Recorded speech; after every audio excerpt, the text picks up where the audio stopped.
Capítulo 2. Consciência, o caminho para escapar do sofrimento. Não crie mais sofrimento no presente. Ninguém tem uma vida livre de sofrimento e mágoa. Não é uma questão de aprender a viver com isso, em vez de tentar evitar? A maior parte do sofrimento humano é desnecessária. Ele se forma sozinho, enquanto a mente superficial governa nossa vida. O sofrimento que sentimos neste exato momento é sempre alguma forma de não aceitação, uma forma de resistência inconsciente ao que é. No nível do pensamento, a resistência é uma forma de julgamento. No nível emocional, ela é uma forma de negatividade. O sofrimento varia de intensidade de acordo com o nosso grau de resistência ao momento atual, e isso, por sua vez, depende da intensidade com que nos identificamos com as nossas mentes. A mente procura sempre negar e escapar do agora. Em outras palavras, quanto mais nos identificamos com as nossas mentes, mais sofremos. Ou ainda, quanto mais respeitamos e aceitamos o agora, mais nos libertamos da dor, do sofrimento e da mente. Porque a mente tem o hábito de negar ou resistir ao agora. Porque ela não consegue funcionar e permanecer no controle sem que esteja associada ao tempo, tanto o passado quanto o futuro, e assim ela vê o atemporal agora como algo ameaçador. Na verdade, o tempo e a mente são inseparáveis. Imagine a Terra sem a vida humana, habitada apenas por plantas e animais. Será que ainda haveria passado e futuro? Será que as perguntas que horas são? Ou que dia é hoje? Teriam algum sentido para um carvalho ou uma águia? Acho que eles ficariam intrigados e responderiam, claro que é agora. A hora é agora. O que mais existe? Não há dúvidas de que precisamos da mente e do tempo, mas, no momento em que eles assumem o controle das nossas vidas, surgem os problemas, o sofrimento e a mágoa. Para ter certeza de que permanece no controle, a mente trabalha o tempo todo para esconder o momento presente com o passado e o futuro. Assim, a vitalidade e o infinito potencial criativo do ser, que é inseparável do agora, ficam encobertos pelo tempo e a nossa verdadeira natureza é obscurecida pela mente. Todos nós sofremos ao ignorar ou negar cada momento precioso ou reduzi-lo a um meio para alcançar algo no futuro, algo que só existe em nossas mentes, nunca na realidade. O tempo acumulado na mente humana encerra uma grande quantidade de sofrimento cuja origem está no passado. Se não quer gerar mais sofrimento para você e para os outros, não crê mais tempo, ou, pelo menos, não mais do que o necessário para lidar com os aspectos práticos da sua vida. Como deixar de criar tempo? Tendo uma profunda consciência de que o momento presente é tudo o que você tem. Faça do agora o foco principal da sua vida. Se antes você se fixava no tempo e fazia rápidas visitas ao agora, inverta essa lógica. Fixando-se no agora e fazendo visitas rápidas ao passado e ao futuro quando precisar lidar com os aspectos práticos da sua vida. Diga sempre sim ao momento atual. O que poderia ser mais insensato do que criar uma resistência interior a alguma coisa que já é? O que poderia ser mais insensato do que se opor à própria vida, que é agora e sempre agora? Renda-se ao que é. Diga sim para a vida e veja como, de repente, a vida começa a trabalhar mais a seu favor em vez de contra você. Pausa.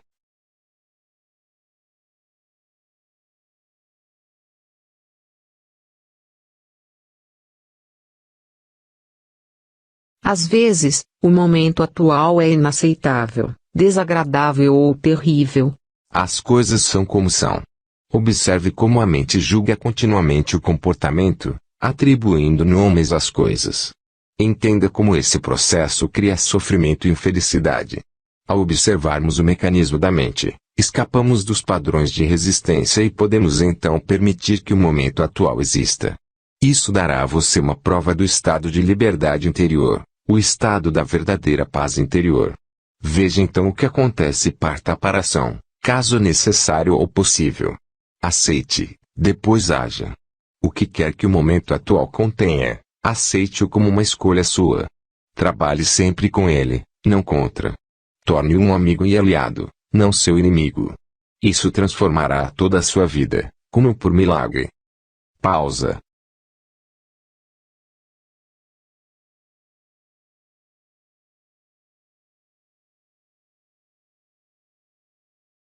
Dissolvendo o sofrimento do passado.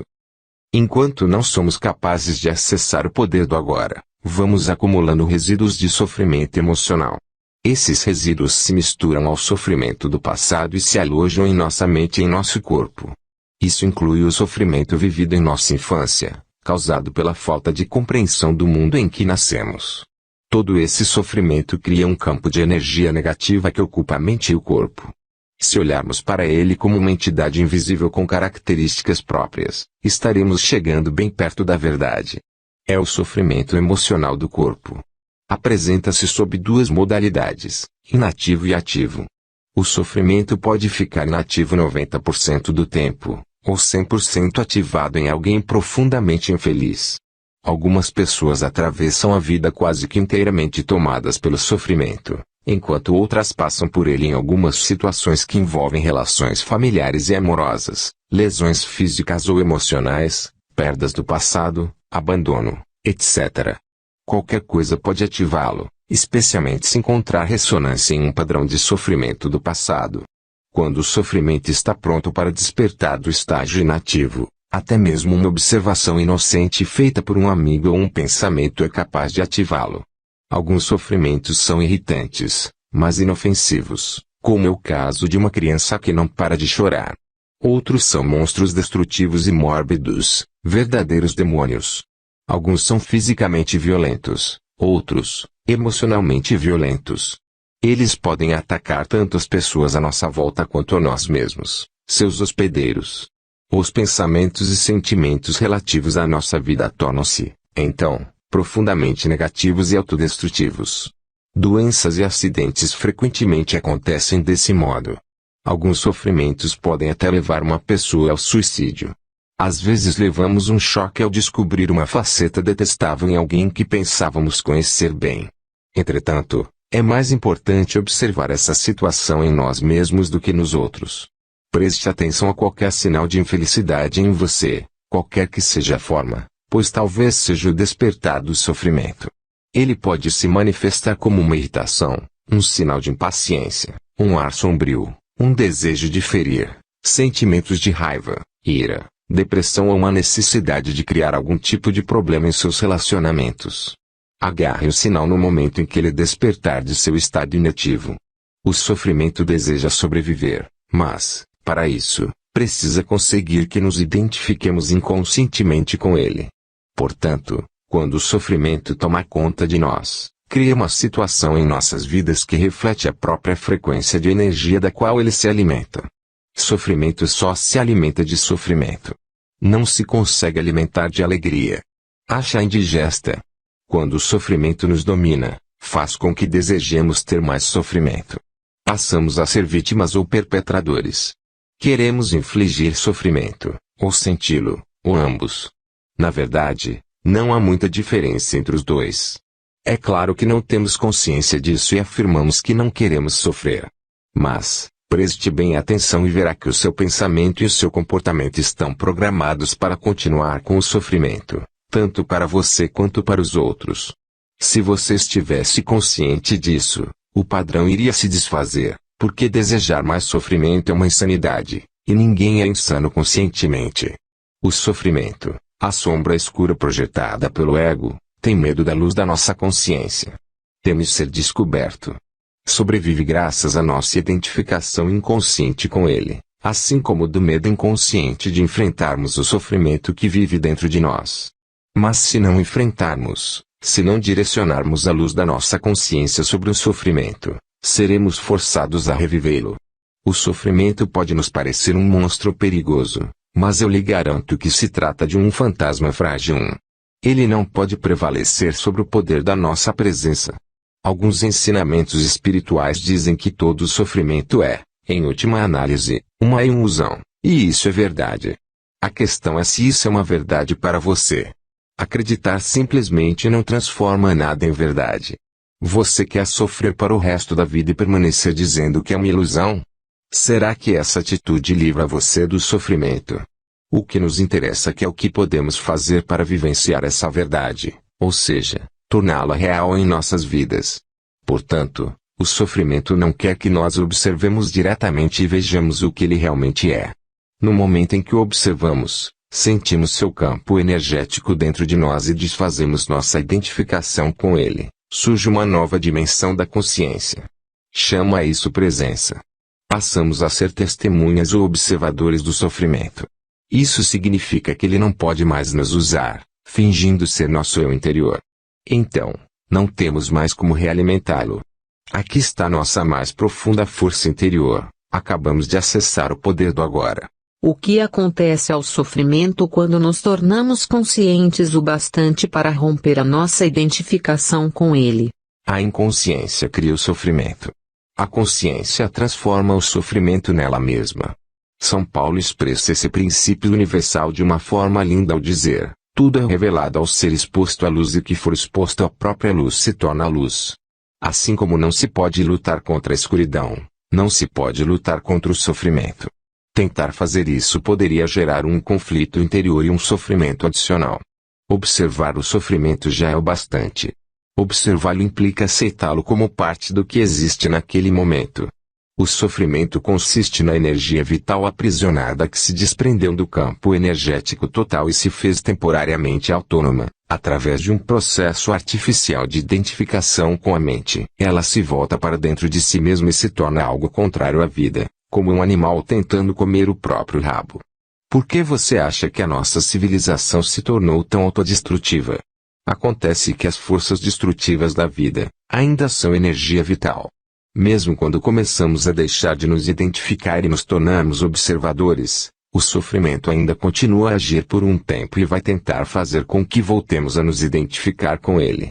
Embora não esteja mais recebendo a energia originada da nossa identificação com ele, o sofrimento ainda tem sua força, como uma roda gigante que continua a girar, mesmo quando deixa de receber o impulso. Nesse estágio, o sofrimento pode até ocasionar dores em diversas partes do corpo, mas elas não vão durar. Esteja presente, fique consciente. Vigie o seu espaço interior. Você vai precisar estar presente e alerta para ser capaz de observar o sofrimento de um modo direto e sentir a energia que emana dele. Agindo assim, o sofrimento não terá força para controlar o seu pensamento. No momento em que o seu pensamento se alinha com o campo energético do sofrimento, você está se identificando com ele e, de novo, alimentando com os seus pensamentos. Por exemplo, se a raiva é a vibração de energia que predomina no sofrimento e você alimenta esse sentimento, insistindo em pensar no que alguém fez para prejudicá-lo ou no que você vai fazer em relação a essa pessoa, é porque você já não está mais consciente, e o sofrimento se tornou você. Onde existe raiva, existe sempre um sofrimento oculto. Quando você começa a entrar em um padrão mental negativo e a pensar como a sua vida é horrorosa, isso quer dizer que o pensamento se alinhou com o sofrimento e que você passou a estar inconsciente e vulnerável a um ataque do sofrimento. Utilizo a palavra inconsciência no presente contexto para significar uma identificação com um padrão mental ou emocional. Isso implica uma ausência completa do observador. Manter-se em um estado de alerta consciente destrói a ligação entre o sofrimento e o mecanismo do pensamento, e aciona o processo de transformação.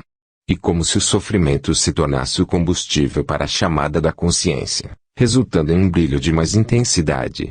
Esse é o significado esotérico da antiga arte da alquimia, a transformação do metal não precioso em ouro, do sofrimento em consciência. A separação interior cicatriza, e você se torna inteiro outra vez.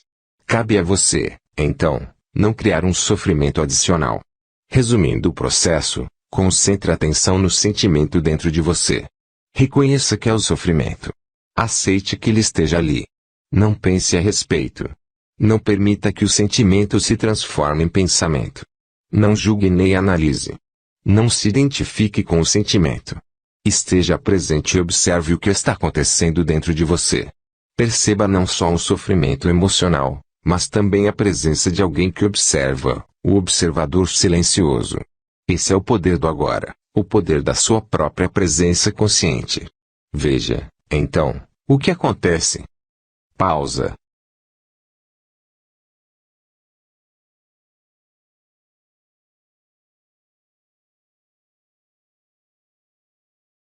Em inúmeras mulheres, o sofrimento manifesta-se, em particular, no período anterior ao fluxo menstrual. Mais adiante comentarei as razões pelas quais isso acontece. No momento, o importante é que você seja capaz de estar alerta e presente quando o sofrimento aparecer e de observar o sentimento em vez de se deixar dominar por ele. Essas atitudes proporcionam uma oportunidade para a mais poderosa das práticas espirituais e tornam possível uma rápida transformação de todo o passado. A identificação do ego com o sofrimento. O processo que acabei de descrever é extremamente poderoso, embora simples. Poderia ser ensinado a uma criança, e tenho a esperança de que um dia será uma das primeiras coisas a serem aprendidas na escola. Uma vez entendido o princípio básico do que significa estar presente observando o que acontece dentro de nós, e entendemos isso quando passamos pela experiência teremos à nossa disposição a mais poderosa ferramenta de transformação. Não nego que podemos encontrar uma forte resistência interna tentando nos impedir de pôr um fim à identificação com o sofrimento. Isso acontecerá particularmente se tivermos vivido intimamente identificados com o sofrimento emocional durante a maior parte da vida e se tivermos investido nele uma grande parte ou mesmo todo o nosso sentido de eu interior. Isso significa que construímos um eu interior infeliz por conta do nosso sofrimento e acreditamos que somos essa ficção fabricada pela mente. Nesse caso, nosso medo inconsciente de perder a identidade vai criar uma forte resistência a qualquer forma de não identificação. Em outras palavras, você preferiria viver com o sofrimento ser o sofrimento, a saltar para o desconhecido, correndo o risco de perder o seu infeliz, mas familiar eu interior. Se esse é o seu caso, observe a resistência dentro de você. Observe o seu apego ao sofrimento. Esteja muito alerta. Observe como é estranho ter prazer em ser infeliz. Observe a compulsão de falar ou pensar a esse respeito. A resistência deixará de existir se você torná-la consciente. Poderá então dar atenção ao sofrimento, estar presente como testemunha e iniciar a transformação. Só você pode fazer isso. Ninguém pode fazer por você. Mas, caso tenha bastante sorte para encontrar alguém intensamente consciente, se puder estar com essa pessoa e juntar-se a ela no estado de presença, isso poderá ser de grande utilidade, acelerando o processo. Se isso acontecer, a sua própria luz logo brilhará mais forte. Quando colocamos um pedaço de lenha que tenha começado a queimar há pouco tempo perto de outro que está queimando vigorosamente e, depois, separamos os dois novamente, o primeiro tronco passará a queimar com uma intensidade muito maior. Afinal de contas, é o mesmo fogo. Ser um fogo dessa natureza é uma das funções de um mestre espiritual. Alguns terapeutas estão aptos a preencher essa função, desde que tenham alcançado um ponto além do nível de consciência e sejam capazes de criar e sustentar um estado de presença intensa e consciente enquanto estiverem trabalhando com você. A origem do medo. Você mencionou o medo como uma parte do nosso sofrimento emocional latente. Por que há tanto medo na vida das pessoas? Uma certa dose de medo não é saudável? Se eu não tivesse medo do fogo, poderia colocar minha mão dentro dele e me queimar. A razão pela qual não colocamos a mão no fogo não é o medo, e sim a certeza de que vamos nos queimar. Não é preciso ter medo para evitar um perigo desnecessário, basta um mínimo de inteligência e bom senso. Nessas questões práticas, é muito útil aplicarmos as lições do passado. Mas se alguém nos ameaça com fogo ou com violência física, talvez experimentemos uma sensação como medo. É uma reação instintiva ao perigo, sem relação com a doença psicológica do medo que estamos tratando aqui. A doença psicológica do medo não está presa a qualquer perigo imediato, concreto e verdadeiro. Manifesta-se de várias formas, tais como agitação, preocupação, ansiedade, nervosismo, tensão, pavor, fobia, etc. Esse tipo de medo psicológico é sempre de alguma coisa que poderá acontecer, não de alguma coisa que está acontecendo neste momento. Você está aqui agora, ao passo que a sua mente está no futuro.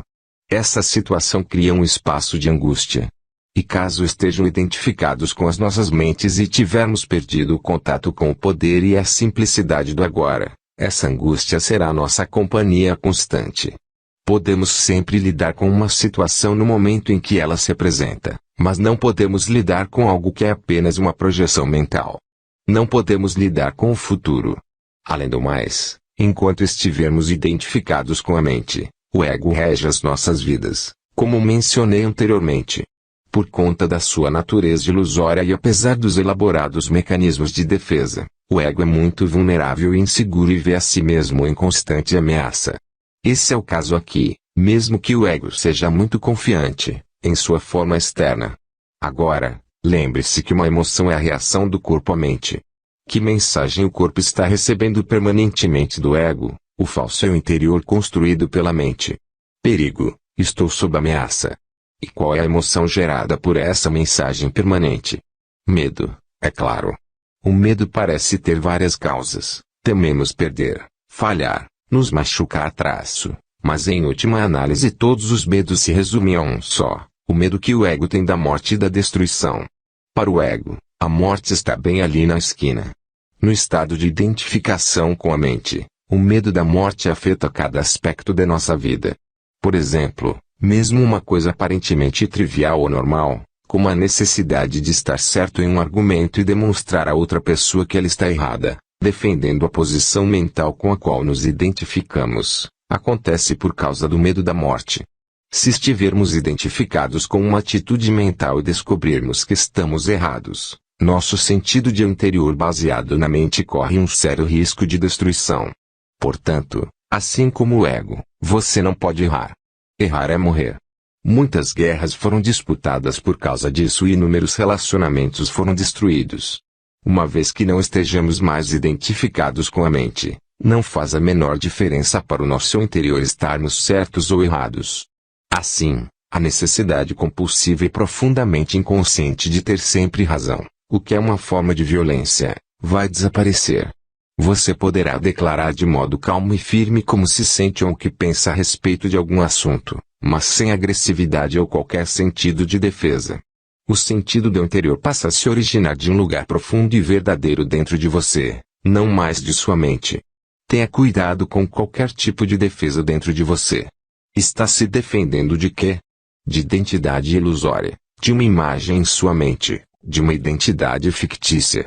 Ao trazer esse padrão à consciência, ao testemunhá-lo, você deixa de se identificar com ele. Sob a luz da consciência, o padrão de inconsciência irá se dissolver rapidamente. Esse é o fim de todos os argumentos e jogos de poder, tão prejudiciais aos relacionamentos. O poder sobre os outros é fraqueza disfarçada de força. O verdadeiro poder é interior e está à sua disposição agora. O medo será uma companhia constante para qualquer pessoa que esteja identificada com a mente e, portanto, desconectada do seu verdadeiro poder, o eu profundo enraizado no ser. O número de pessoas que conseguiram alcançar o ponto além da mente ainda é extremamente pequeno, o que nos leva a presumir que, virtualmente, todas as pessoas que você encontra ou conhece vivem em um estado permanente de medo. Só o que varia é a intensidade. Ele flutua entre a ansiedade e o pavor numa ponta da escala e um desconfortável, vago e distante sentido de ameaça na outra. Muitas pessoas só tomam consciência disso quando o medo assume uma de suas formas mais agudas. A busca do ego pela plenitude. Um outro aspecto do sofrimento emocional é uma profunda sensação de falta, de incompletude, de não se sentir inteiro. Em algumas pessoas isso é consciente, em outras, não. Quando está consciente, a pessoa tem uma sensação inquietante de que não é respeitada ou boa o bastante. Na forma inconsciente, essa sensação se manifesta indiretamente como um anseio, uma necessidade ou uma carência intensa. Em ambos os casos, as pessoas podem acabar buscando compulsivamente uma forma de gratificar o ego e preencher o buraco que sentem por dentro. Assim, empenham-se em possuir propriedades, dinheiro, sucesso, poder, reconhecimento ou um relacionamento especial, para se sentirem melhor e mais completas. Porém, mesmo quando conseguem todas essas coisas, percebem que o buraco ainda está ali e não tem fundo. As pessoas veem, então, que estão realmente em apuros, porque não podem mais se enganar. Na verdade, elas continuam tentando agir como antes, mas isso se torna cada vez mais difícil. Enquanto o ego dirige a nossa vida, não conseguimos nos sentir à vontade, em paz ou completos, exceto por breves períodos, quando acabamos de ter um desejo satisfeito. O ego precisa de um mirnento e proteção o tempo todo. Tem necessidade de se identificar com coisas externas, como propriedades, status social, trabalho, educação, aparência física, habilidades especiais, relacionamentos, história pessoal e familiar, ideais políticos e crenças religiosas. Só que nada disso é você. Levou um susto. Ou sentiu um enorme alívio. Mais cedo ou mais tarde, você vai ter que abrir mão de todas essas coisas. Pode ser difícil de acreditar, e eu não estou aqui pedindo a você que acredite que a sua identidade não está em nenhuma dessas coisas. Você vai conhecer por si mesmo a verdade, lá no fim, quando sentir a morte se aproximar. Morte significa um despojar-se de tudo o que não é você. O segredo da vida é morrer antes que você morra, e descobrir que não existe morte.